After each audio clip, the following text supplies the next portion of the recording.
ಕೋಟೆನಾಡು ಚಿತ್ರದುರ್ಗ ಜಿಲ್ಲೆಯ ಚಳ್ಳಕೆರೆ ತಾಲೂಕಿನ ನಗರಂಗೆರೆ ಗ್ರಾಮದಲ್ಲಿ ಈ ವಿಶಿಷ್ಟ ಆಚರಣೆ ಮಾಡಲಾಗುತ್ತಿದೆ.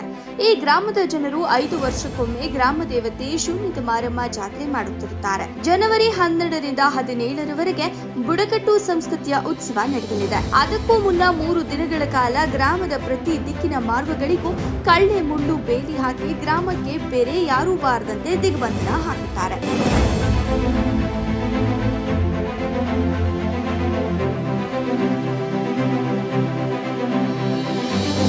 ಜನವರಿ 12ರವರೆಗೆ ಮಾರ್ಗಗಳು ಬಂದ್ ಆಗಿರುತ್ತವೆ. ಗ್ರಾಮದಿಂದ ಯಾವುದೇ ವಸ್ತುಗಳನ್ನು ಹೊರಕ್ಕೆ ತೆಗೆದುಕೊಂಡು ಹೋಗುವಂತಿಲ್ಲ, ವಾಹನಗಳು ಸಂಚರಿಸುವಂತಿಲ್ಲ ಎಂಬ ನಿಯಮಗಳಿವೆ.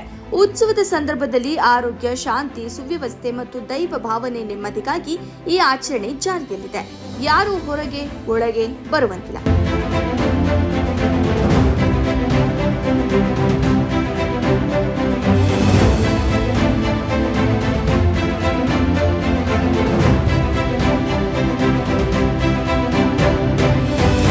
ಒಟ್ಟಾರೆಯಾಗಿ ಕೋಟೆನಾಡು ಚಿತ್ರದುರ್ಗದ ನಗರಂಗೆರೆ ಗ್ರಾಮದಲ್ಲಿ ಕಾಲಾನುಕಾಲದಿಂದ 5 ವರ್ಷಕ್ಕೊಮ್ಮೆ ದೇವಿಯ ಉತ್ಸವ ನಡೆದುಕೊಂಡು ಬಂದಿದೆ. ಅಲ್ಲದೆ ಇಡೀ ಊರಿಗೆ ಮುಳ್ಳು ಬೇಲಿ ಹಾಕುವ ವಿಶಿಷ್ಟ ಆಚರಣೆಯನ್ನು ಆಚರಿಸಲಾಗುತ್ತಿದೆ. ಆ ಮೂಲಕ ಈ ವಿಶಿಷ್ಟ ಮಾರಿಕಾಂಬಾ ದೇವಿಯ ಉತ್ಸವ ನಾಡಿನ ಗಮನ ಸೆಳೆದಿದೆ. ವರದಿ ಸುರೇಶ್ ಬೆಳಗೆರೆ, ಚಿತ್ರದುರ್ಗ.